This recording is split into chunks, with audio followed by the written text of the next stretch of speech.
Welcome back. We are continuing from the Fontainebleau in Vegas. We're here for the big fight. It is Canelo and Crawford. So I've mentioned now twice, it's going to be 3 times now, I've mentioned, quote, very good friend of the program. And I mentioned it in terms of Mark Riegel. I mentioned it in terms of Chris Mannix. I mentioned it now in terms of this guy. He's a member of the Nevada Boxing Hall of Fame. He's a renowned boxing and MMA writer, both.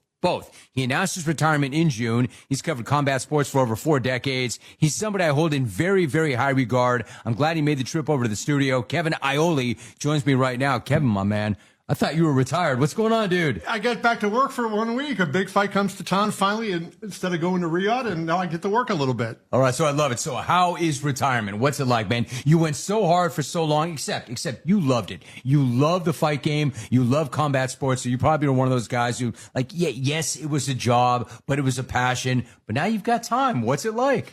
It's different because, I get out there and I say, hey, what do I got to write this morning? Who do I have to call this morning? And then I realize I got nobody. I can just do what I want to do.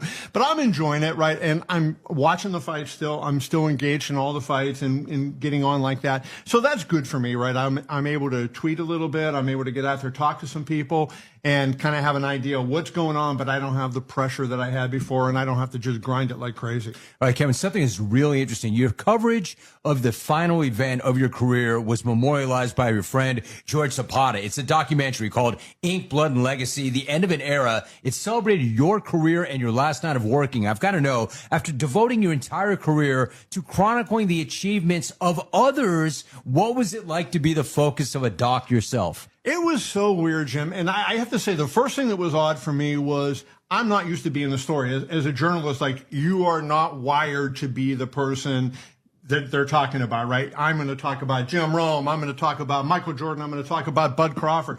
And now here the camera's on me. And everywhere I walked, he's behind me with the camera. And I'm like, dude, would you get that thing out of my face, right? And it was really hard to deal with. But I felt so proud that he felt strongly enough about me to do it, that he did that. And I wanted, he's such a good guy. I wanted to help him and see his channel and his career succeed. So I did it. So it was kind of cool. And it was funny to see all the people that, that he got a hold of and put on and everything. I got a kick out of that. So you know what it's like? It's like you got to find out what people thought about you without dying.